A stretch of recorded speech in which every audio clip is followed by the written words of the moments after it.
This is the Moonlight Graham Show, a freewheeling conversation with the role players, the underdogs, and guys with flat-out great stories in sports. Hello and welcome back to the Moonlight Graham Show. Once again, I am your host, Tim Flattery, and our Moonlighter for today is one of the very best stories to come out of Major League Baseball thus far in 2020. And with the minor leagues being kind of a mess right now, it's really created an opportunity for underdogs to come out of nowhere. Guys that have not been in the major leagues for quite a while, or guys that have never made an appearance in the major leagues at this point in their career, to all of a sudden be on a major league roster, to be in the middle of a pennant race. And that's where our Moonlighter comes into play. His name is Caleb Thielbar. Caleb Thielbar grew up in the suburbs of Minneapolis. After high school, he went on to play college baseball for South Dakota State. That's right. Caleb Thielbar is a Jackrabbit at South Dakota State. And about 13 years ago, when he's entering his junior year of college, at that point, Caleb was kind of your average left-handed college pitcher. He pitched in the low 80s with a pretty good breaking ball, pretty good off-speed stuff, but the odds of him playing professional baseball or getting drafted were really small at that point. And right then, entering his junior year, Caleb made a commitment to himself to figure out everything he could about how to throw harder, how to become a better pitcher. And just a few short years later, he got his velocity up into the low 90s. He was drafted in the 18th round out of South Dakota State. And then in 2013, he made his major league debut with the hometown Minnesota Twins at the age of 26. But the story doesn't end there. See, Caleb played for the Twins in 2013, 2014, and 2015, but then he was released and he has bounced around in the minor leagues for the last basically 4 seasons. He's been in the Braves minor league system. He's been in the Tigers minor league system. He was briefly with the Marlins in spring training, but was never able to make it back to the major leagues. He even spent 2 seasons in independent ball with the St. Paul Saints. Coming into this season, 2020, Caleb was almost ready to hang it up. He had signed on as an assistant coach at Augustana University, where, of course, my cousin David and Clay Collison, friends of the show, Moonlighters in episode 69, where they won a national championship just a couple of years ago. And Caleb was going to join the coaching staff then, before the Twins reached out to him with a contract offer heading into this season.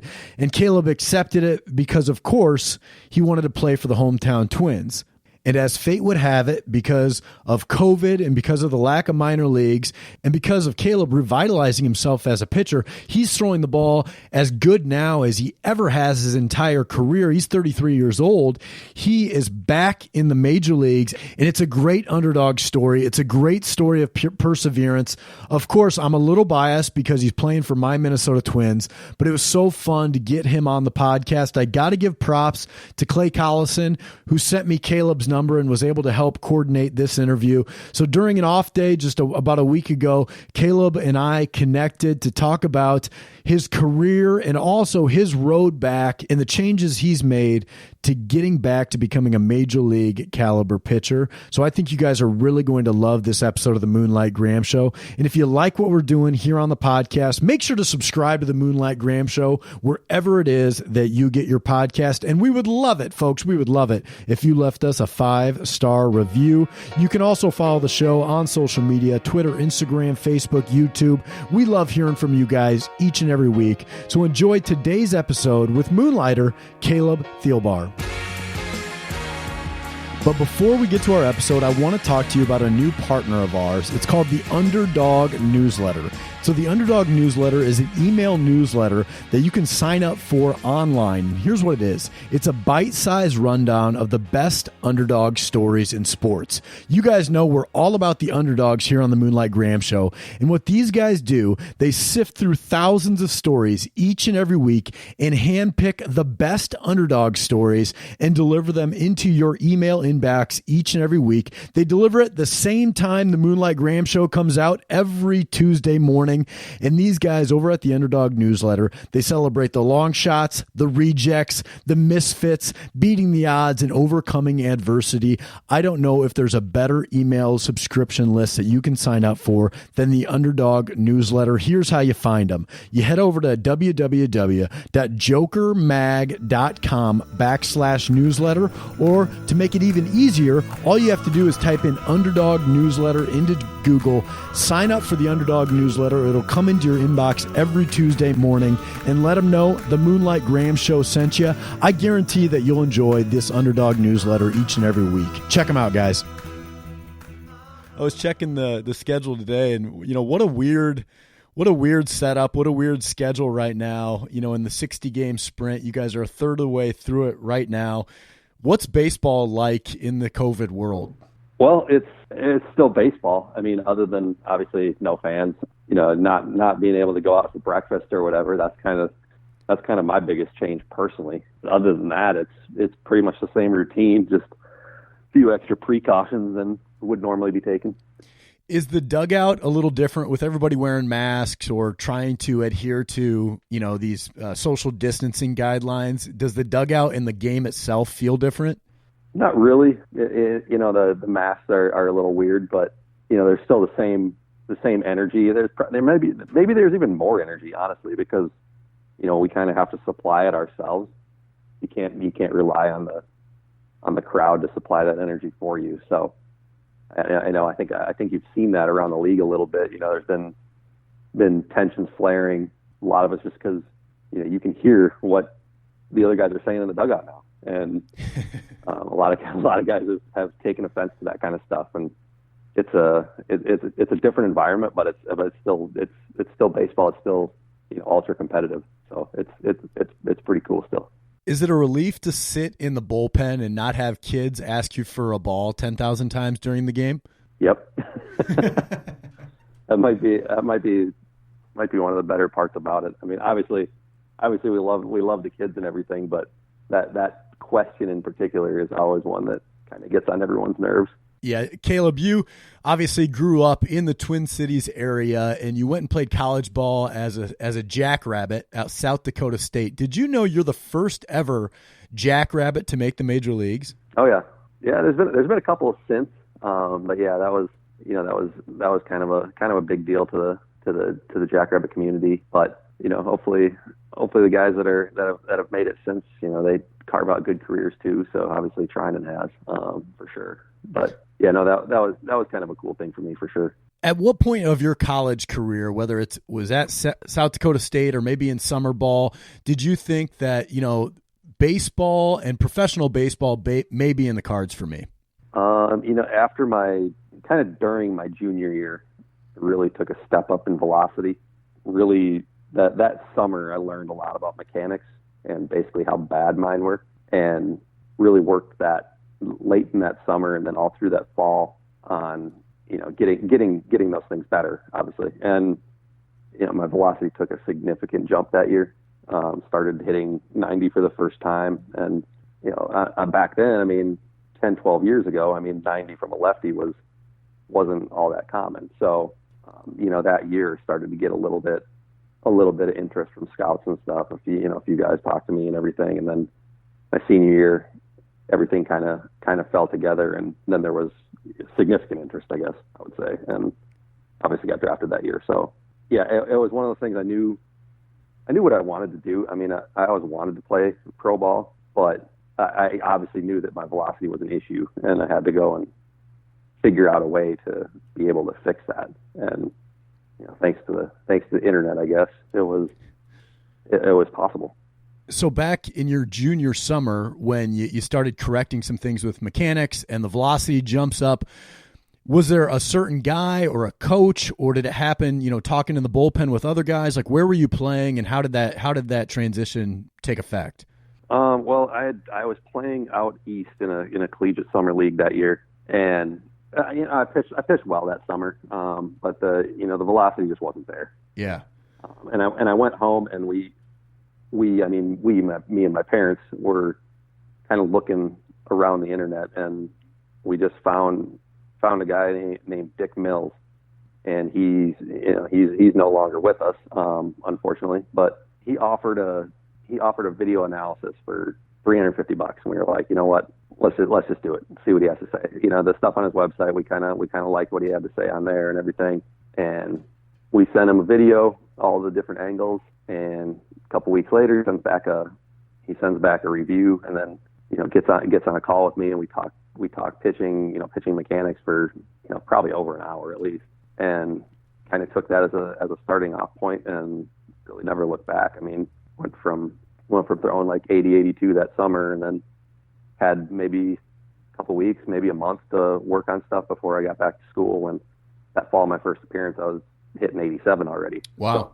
So I mean, there was a significant jump in a really short amount of time. But that was kind of the story. It was kind of, honestly, back then, kind of just took a shot in the dark at someone, really a random person on the internet, and it worked out. I mean, that $350 has been repaid many times by now. So yeah, and it's amazing because it wasn't maybe 5 years later, after you're throwing 80 to 82 miles an hour, you make your major league debut with essentially your hometown team, the Minnesota Twins. And on May 20th, 2013, you make your major league debut. What was that day like for you? It was a pretty crazy day, honestly. They told me at like 12:30, 12:45 that afternoon that I had to be in Atlanta that night. So, I mean, I was in the hotel. I had to pack up my stuff at the hotel, go to the ball field, pack up my stuff, jump on a plane. And I mean, I didn't even get to the ballpark until like 6:30 for a 7:00 game. So just had to, one of the older guys kind of came up and talked to me a little bit and just said, hey, just take your time, get to the bullpen whenever you can, get something to eat. Don't worry about being out there for the first pitch. I was able to just kind of calm myself down, get some food in me, and then get stretched out. Had to play catch in the bullpen. Not ideal, but ended up getting in that game in the 7th and 8th inning. And I mean, it was, the butterflies were going so hard. I honestly thought I was going to throw up in between innings. I thought in between the 7th and 8th innings, it was that bad. But was able to go back out for the 8th, pitch another scoreless inning, and it didn't really hit me until later that night in the hotel. It was just such a whirlwind of a day. There just wasn't time for it to really sink in. Who'd you face? Who was the first batter you faced? Andrelton Simmons. Oh, nice. Yep. Took a first pitch and ripped it into left field to say welcome, but ended up getting the next 3 guys. So.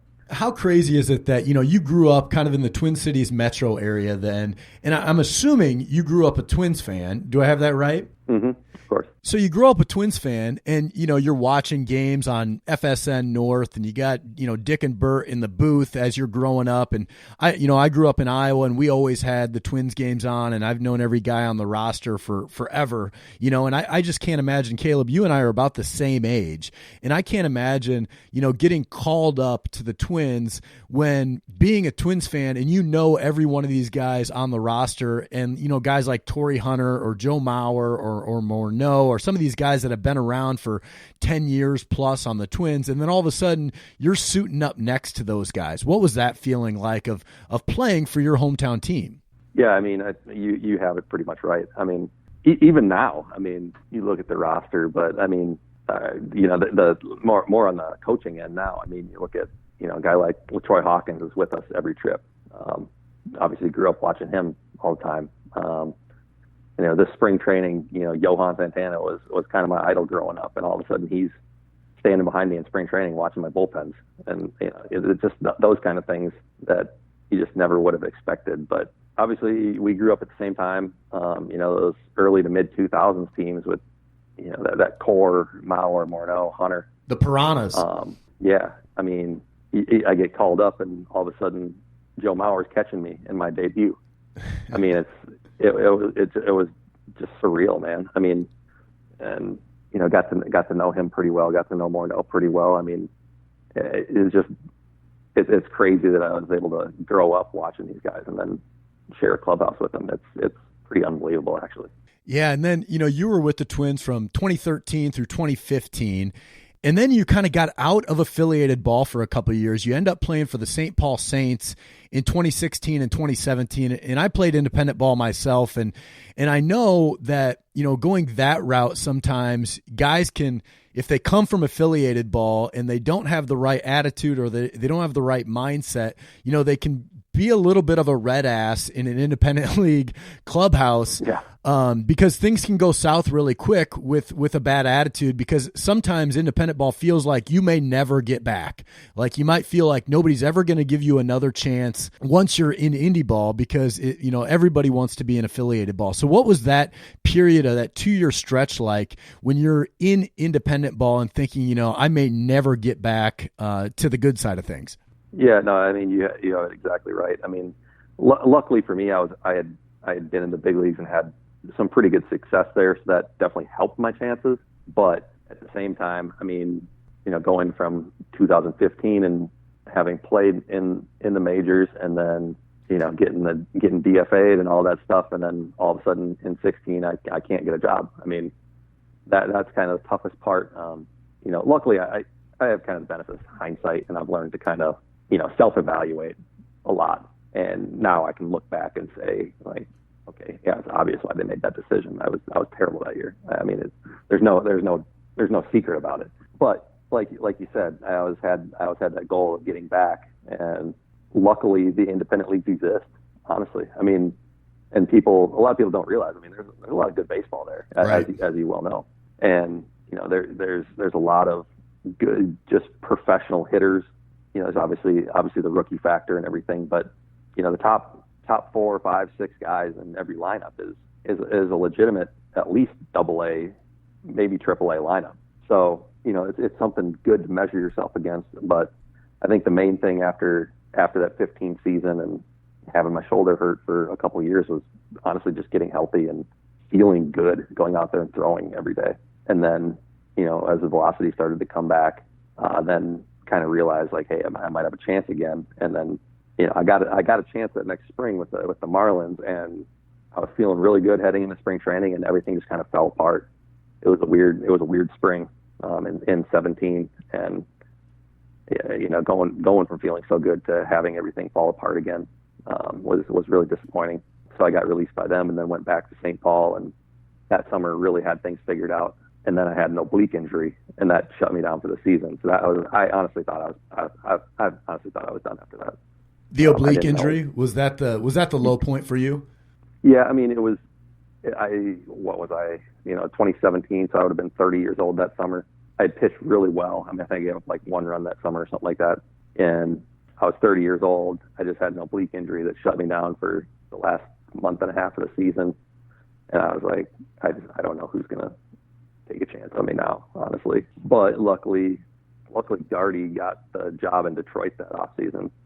And, I was able to just call him and be like, look, I've been pitching well the last few years. My arm feels great again. Is there anything you do for me? Just like, give me another shot. And, they ended up inviting me just to minor league camp, and I pitched really well there. So they kept me around and ended up giving them a couple pretty good years in the minor leagues. So. Yeah, I've seen on Twitter that you've given credit, similar to how you called Dick Mills up back in the day to have him evaluate, your pitching mechanics back when you were at South Dakota State. It seems like maybe something similar happened recently here as you got involved with like driveline baseball and some of these kind of advanced pitching, data-driven things that have come of age, really during your career. All of a sudden, things like driveline, and it seemed like you've adopted them, and it's really helped your game, especially as your breaking balls go. So what have you changed as a pitcher as far as like maybe your slider, or your curveball, or your fastball over the last 5-6 years as pitching has become more data driven? Yeah, so I mean, there's the driveline question is so multifaceted.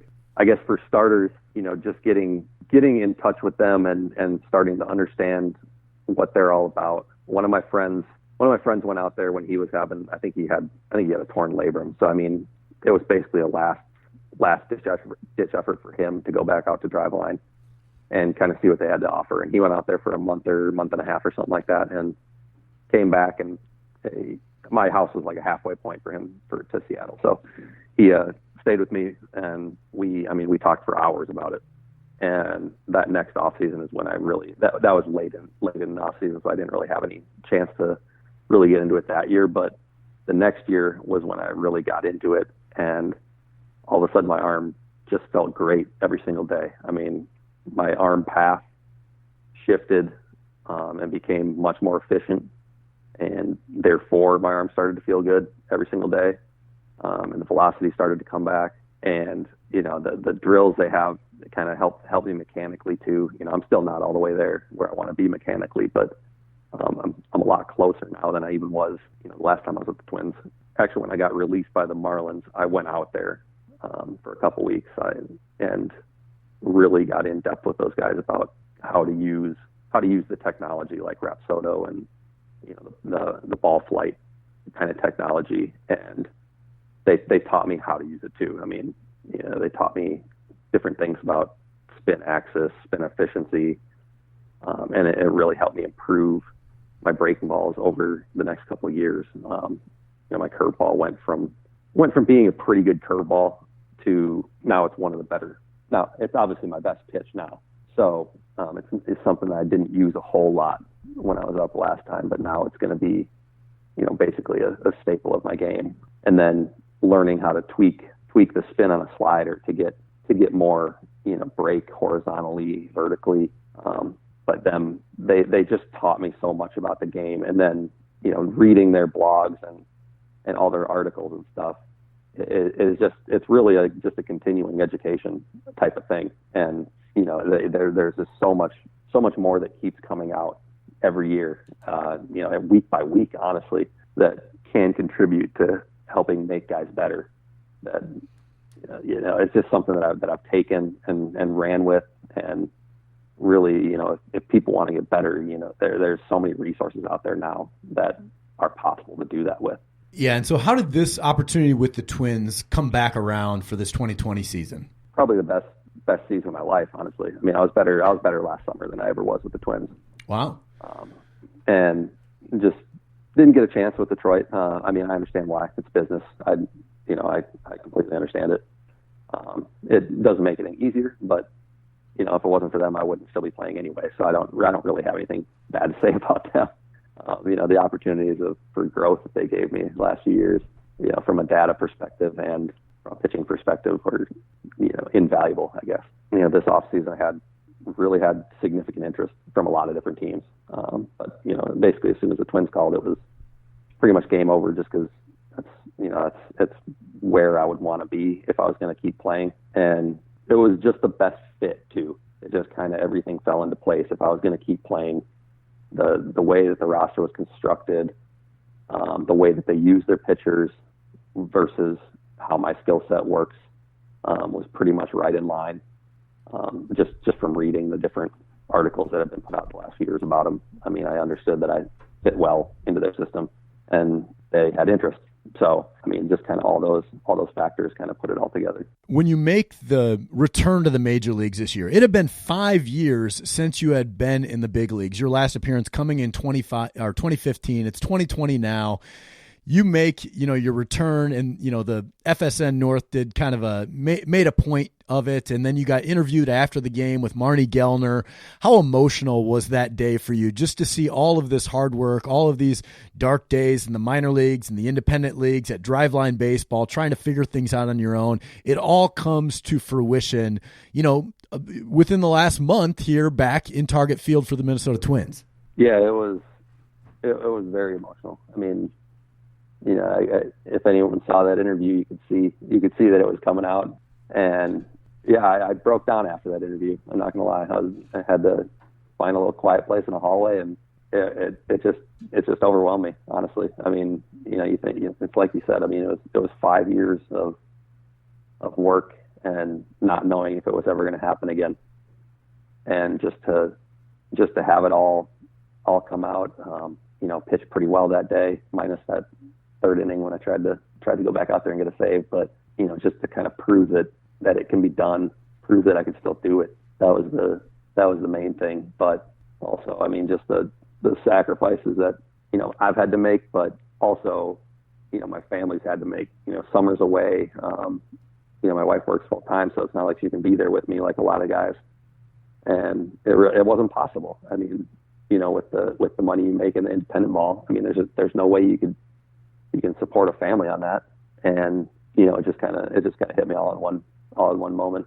Marnie kind of egged it on. Oh yeah, for sure. Asking me about my family and stuff. But it was a special day for all of us. I mean, not just me. I mean, it's not really about me, honestly. So, I was just happy to get back there and honestly make it worth it for my wife for having to go through all this stuff the last few years. Did the other members of the team and like your coaching staff, do they all give you like props, and do they recognize, the path and journey that you've went through, or is it just another day in the office for most of the guys on the Twins when you make that return? I mean, I think they know what happened. I mean, they know the story. I mean, I played with a lot of these guys in AAA back in 15. I mean, we were actually just talking about it the other day, and I was looking around the field, and I said, if Buxton and Sano they skipped AAA that year, right? But had they taken a normal path to the big leagues, we would have like 9 guys on this roster from the 2015 AAA team. So I mean, you just look at that. I mean, it's a completely homegrown roster almost. I mean, you added a few free agents, obviously, but so those guys, I've known those guys for years, and it's hard to follow guys' careers. So I'm sure no one was following for the last few years when I was in St. Paul and Detroit and everything. But just to get back, I mean, they know that I hadn't pitched up there for 5 years, so obviously something went wrong, something happened, and just to fight and get back. Guys do understand that and do recognize that, but at the same time, we're all in this together. We're not trying to make it about individual accomplishments, and that's kind of my goal. I'm not, I just want to be here and help this team win no matter how we do it. Who's the funniest guy in the Twins clubhouse? Oh, there's actually a bunch of guys. I would say, I mean, Romo is an absolute gem. But there's a lot of guys. I mean, it's just a completely different clubhouse atmosphere than I've ever been involved with. I mean, it's just constant laughter, constant guys giving each other crap. I mean, it's great. I mean, there's no question why this team's good. I mean, it's just, the clubhouse atmosphere is something I've never been a part of before, and that's been the coolest part about being back too. Who's the toughest hitter for you to face? Depends. I mean, I back before, I always had trouble with Alex Gordon, but hopefully that won't be an issue this year. But right.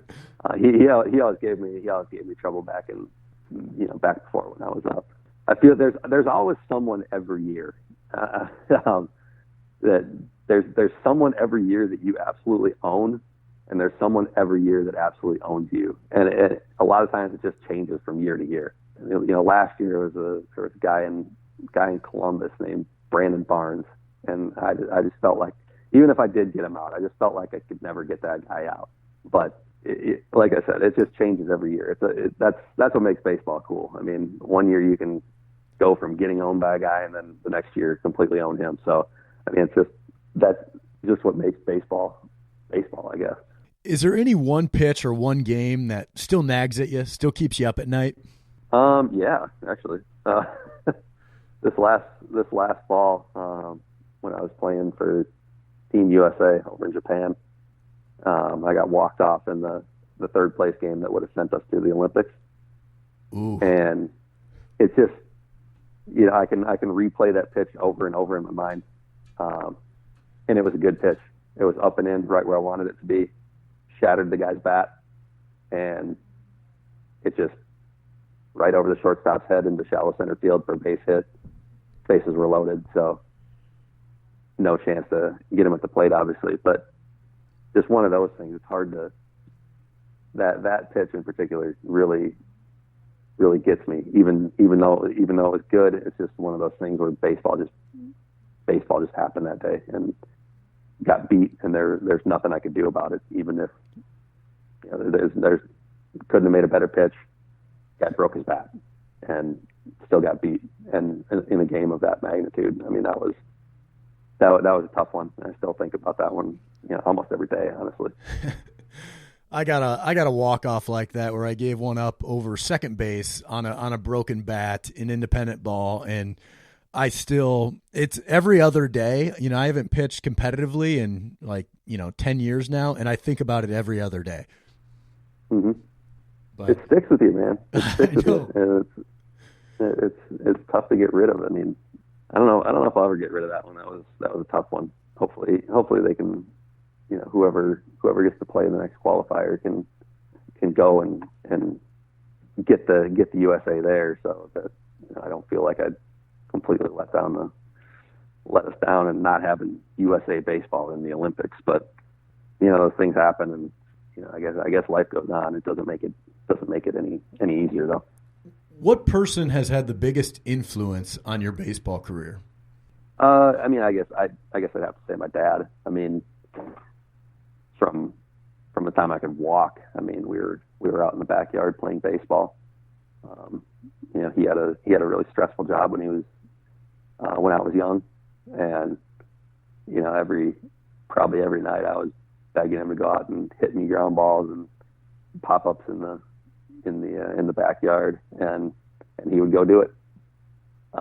And he coached my teams from the time that I think it was basically from the time that I started playing any kind of organized baseball. I mean, all the way through the time you hit high school, and then the coaches in high school take over. So I mean, he coached me from the time I was in kindergarten all the way till I was in 7th, 8th grade.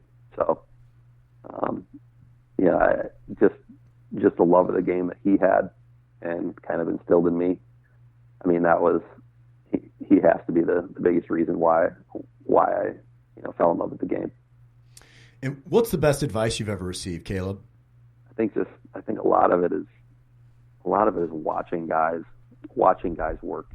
There's so much that every coach gives to you, as far as how to play the game, how to be a professional. I think one of the biggest ones that I remember is in AAA. One time I had a bad outing, and I was on the 40 man.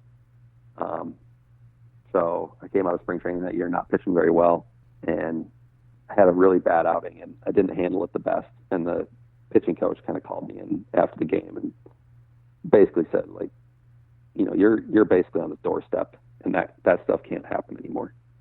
You can't. He thought I left the dugout. I didn't actually leave the dugout, but I was standing in a place that I still shouldn't have been, because it wasn't in the dugout. It wasn't being part of the team. And he basically told me, that can't happen. You gotta stick around, and you gotta be out here showing support for your guy, especially after you left him in a tough position. I think he came in with bases loaded or something after I'd already given up a bunch of runs. And I was angry, and it was kind of one of those things where I was being selfish, and he basically told me, that's not going to fly. And after that, kind of had a new perspective on things, and really started to pitch well, and then ended up getting called up a couple weeks later. So that was kind of a changing moment for me. And that pitching coach's name was Marty Mason, great pitching coach. He had a lot of good advice. The bullpen coach when I first got up with the Twins was Bobby Cuellar, and he had been in AAA the year before when I was there. He taught me just so much about the game, about how to go about it, especially at the higher levels. And I guess one specific piece of advice, I can't really think of anything, but just those guys. I mean, there's just so many different coaches that there's always something you can take from everyone, and those guys are really, really helpful, and just want to see guys succeed. So the more you can tap into that, the better you are. I love that. And before we let you go, Caleb, we do got to talk about our mutual friend Clay Collison, and I did message Clay before this to see if he had any specific questions he wanted to ask you. And the first question he said is, I got to ask you where you got the nickname Meat Raffle. Well, I don't know if you're familiar with the blog Twinkie Town. Oh yeah. But it was basically a play on a play on, my small town Minnesota roots, and I don't know. I mean, the guy that wrote that article, I mean, it's honestly pretty. There's some laugh out loud lines in there, and everyone should probably read that. It's worth a read even if you don't care. I mean, it's legitimately funny, but I don't know how people come up with that stuff, man. I mean, it's people are a lot more creative than I am, I guess. Well, and then secondly, Clay said, I got to ask you about your high school basketball career. Apparently, you were quite the hooper back in the day, putting up, close to 25 a night in high school. Yeah, I could play basketball. Obviously, it was small town Minnesota, but what were you, a 3-point shooter? You get to the rack? What type of player were you? Pretty much everything at that level. Shot a lot of threes. Got to the rim well. I could really jump, so going in amongst guys was pretty easy for me. But yeah, put up a lot of points. Probably, I could have played in college. I don't know what level. At least probably Division II. If I would have really put myself out there in like the AAU circuit and actually worked at basketball when I was younger, maybe I could have played like a low mid major or something. But I had no desire to play basketball in college. So basketball was basically when baseball was done in the fall, all right, well, it's basketball season. I guess we'll play for 4 months or whatever. And then after it was done, I didn't touch a basketball until the next season. So, just one of those things, like baseball a lot better. But yeah, I definitely had a pretty good high school basketball career. Could you dunk? And when was the last time you dunked, if you could? Yeah, I could. The last time I did, I probably still could. I just haven't tried in a long time. I like that attitude. But, the Twins test our vertical all the time, so I know that my vertical is still as good as it ever was. Oh, nice. So I know I still could, but just a matter of actually doing it just to make yourself feel better. But, no, I did it in the game, a handful of times in high school, and then as I started really lifting in college, and obviously still now, then it really went to another level. So yeah, it's always fun to pull that one out of your back pocket when you're around a bunch of people that don't know you real well. So. Yeah, well, Caleb, thank you so much. I love your Underdog story, man, and it was so great to see you back in the majors this year. As a lifelong Twins fan, I remember you last time you came around through the Twins, and it's been fun to follow your journey back. And especially with this season, the Twins have such a great squad. You guys are in first place right now, so best of luck the rest of the way, and we'll be cheering for you here on the Moonlight Graham Show. Thank you very much. Hey guys, thanks once again to listening to today's episode of the Moonlight Graham Show. And even though I do most of the interviews here on the podcast, there is a ton of work that happens behind the scenes that you guys don't see that make each episode possible. So I got to give a shout out to the Moonlight Graham Show team. First of all, Brian Sandvig, our producer. Brian does all of the post-production work, and in real life, he's not just a podcast producer, he's also a real estate agent. So if you're looking to buy or sell a home down in the Kansas or Missouri areas, give Brian Sandvig a call. Next guy on that list is Brendan Gargano. Brendan does all of our design and artwork here on the podcast. He's one of the most talented artists I've ever met, and I love all of his work. If you need any help on the design side with logos or anything like that, give Brendan Gargano a call. The next guy on that list is Andy Flattery, my older brother. Andy, of course, has done some of the interviews here on the podcast. He also is a certified financial planner. He owns a business called Simple Wealth Planning. If you need any help in that area, check Andy Flattery out. And then, of course, the trusty co-host Tom Griffin and my younger brother Neil Flattery. Those guys are just busy being husbands, being fathers, they're family men, but also they do a ton of work here on the show. So thanks again for listening. We really appreciate you guys subscribing and supporting the Moonlight Graham Show.